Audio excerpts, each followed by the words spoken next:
Hold on a second.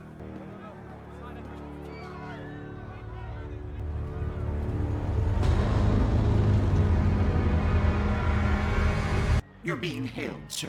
You get the citizens to safety. I'll handle this. Engineers, thank you. To be continued.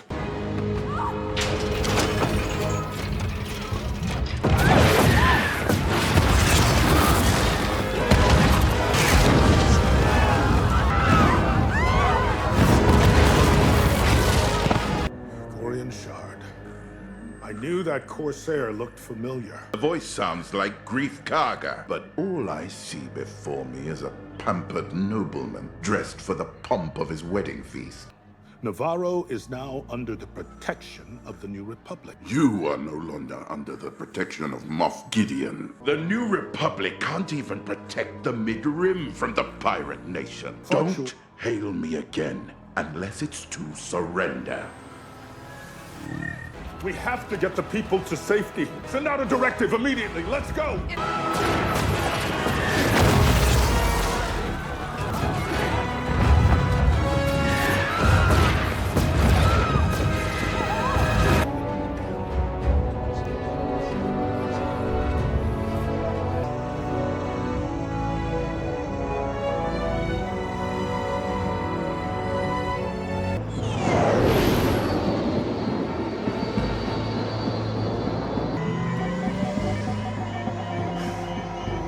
There you are.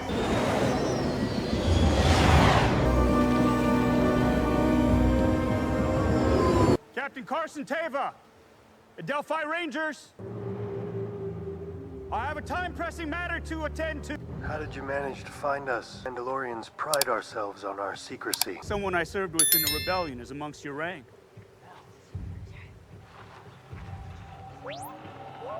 Grief Karga sent this holo message. Nevarro is under siege by pirates. He's asking for help. It's not your fight. I just came to tell you your friend is in danger. I know you'll relocate anyway, but you have my word. Sorry to intrude. I stand before you to petition an intervention to help rescue Nevarro before it's too late. I am in no position to ask for any more of you. The enemy that decimated this very covert were Imperials. Perhaps it is time for us to live in the light once again, on a planet where we are welcome, so our culture may flourish and our children can feel what it is to play in the sunlight. This is a Comrade-class fighter transport. I'll use this to drop you in, and you will operate as a tight military unit. Dinjarin and myself will reinforce from above.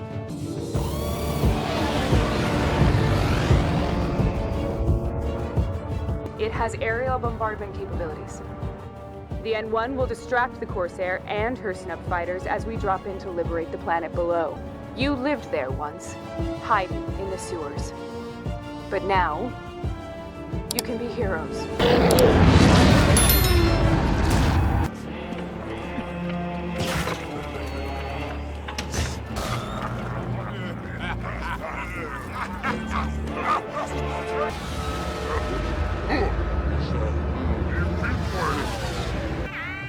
Captain, there's a starfighter off our port bow.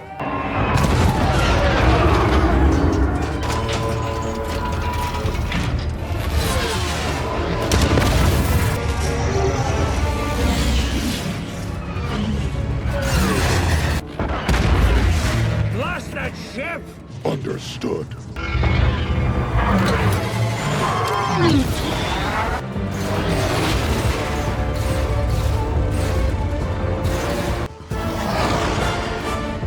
Approaching drop point.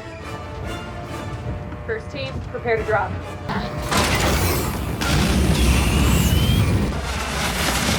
Everybody come and look! Here. Team 2, you with us? Team 2, moving toward courtyard.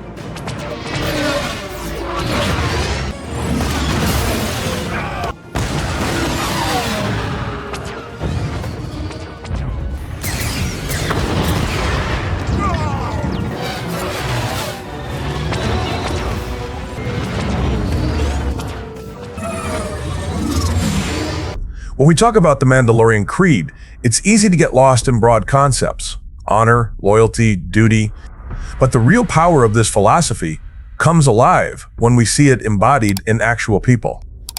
And within Star Wars, few figures illustrate the diversity, the struggle, and the resilience of Mandalorian honor better than Bo-Katan Kryze, Sabine Wren, and the enigmatic armorer. Each of them represents a unique facet of what it means to live by the Creed and what it costs to uphold it. Let's start with Bo-Katan Kryze, because her story is nothing short of Shakespearean tragedy mixed with Star Wars grit. Bo-Katan is the sister of Duchess Satine, a leader who rejected Mandalore's warrior past in favor of peace. Satine wanted diplomacy, neutrality, and stability. Bo-Katan? She wanted fire and steel. She aligned herself with Death Watch, a splinter group devoted to restoring Mandalore's militant traditions. And here's where it gets messy. Bo-Katan's commitment to the Creed has never been simple obedience. She embodies one of the central Mandalorian dilemmas. When tradition collides with survival, which do you choose?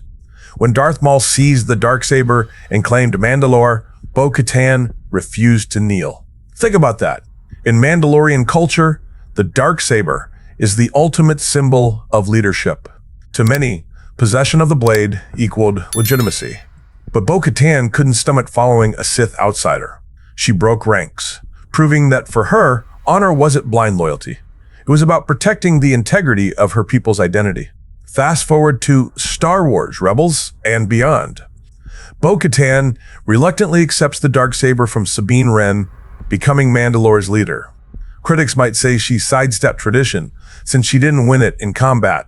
And, in fact, that decision set the stage for her eventual fall. By the time of The Mandalorian, she's haunted, scarred, and desperate to reclaim what she believes is hers.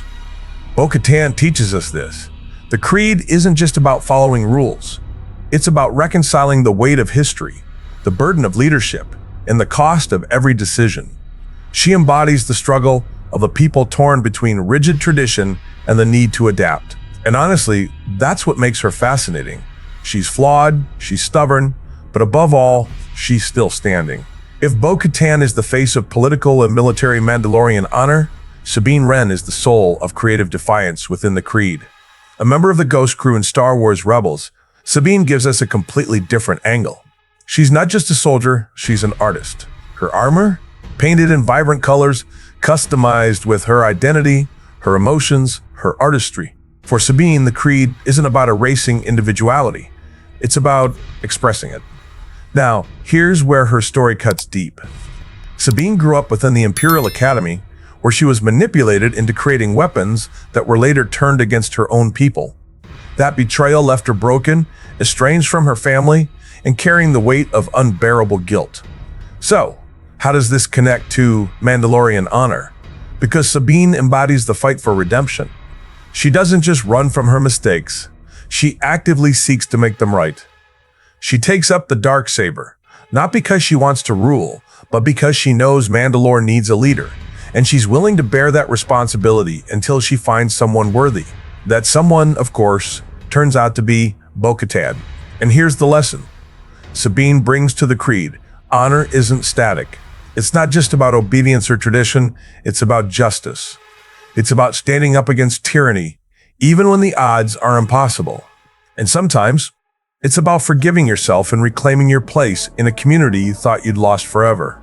Her dual identity as both artist and warrior reminds us that the Creed has room for individuality. Mandalorians aren't meant to be clones of one another.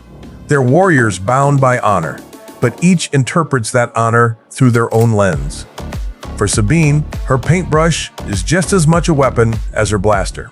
And now we arrive at perhaps the most mysterious and revered figure of them all, the Armorer. Unlike Bo-Katan or Sabine, who wrestle openly with doubt, the Armorer is absolute. She doesn't question the way. She is the way. Every time she steps on screen, whether it's in The Mandalorian or the Book of Boba Fett, she feels like a living embodiment of the Creed itself. Her hammer strikes aren't just about forging Beskar, they're about forging identity. When she says, "This is the way," It carries the weight of centuries. But let's dig deeper. The Armorer represents the spiritual heart of the Creed. She reminds us that Mandalorian honor isn't just about fighting, it's about survival, about protecting the foundlings, about carrying forward traditions even when everything else is lost. Think of how she counsels Din Djarin. She doesn't just hand him weapons and armor, she teaches him what it means to be Mandalorian. Her trial-by-fire leadership during the Great Purge and her willingness to stand alone against Imperial stormtroopers prove she lives the Creed to its core. She doesn't bend, she doesn't compromise, and she doesn't flinch. In her, we see what unwavering dedication looks like. But here's the kicker. She also reveals the double-edged nature of the Creed. That rigidity, her refusal to accept removing helmets, her harsh exile of Din when he breaks the rule, shows us the cost of absolute honor. The Armorer preserves tradition, but at what price? She forces us to ask, does honor protect a people, or does it sometimes shackle them? So, why highlight these three Mandalorians? Because together, they illustrate the full spectrum of what the Creed means. Bo-Katan shows us the burden of leadership and the danger of bending tradition too far. Sabine Wren shows us the possibility of blending individuality, creativity, and justice with warrior duty. The Armorer shows us the strength and the danger of absolute adherence to tradition. Each of them is a case study in how the Creed adapts or refuses to adapt in the face of history's challenges. And if we zoom out, their stories remind us why Mandalorian culture resonates so strongly with fans today. Because whether we're talking about the politics of Bo-Katan, the artistry of Sabine, or the unyielding faith of the Armorer, the Creed isn't just Star Wars lore. It's a mirror held up to our own struggles with tradition, identity, and survival. At the end of the day, the Mandalorian Creed is more than "this is the way." It's a living, breathing philosophy that looks different depending on who you ask. Bo-Katan, Sabine, and the Armorer prove that honor isn't one size fits all. It's contested, it's debated, it's reinterpreted in every generation. And maybe that's why we're so drawn to it. Because in our own lives, we wrestle with the same questions. Do we cling to tradition, even when it's inconvenient? Do we forge new paths, even when it means risking everything? Or do we seek a balance, somewhere in between? That's the power of the Mandalorian story. It's not just about warriors and cool helmets.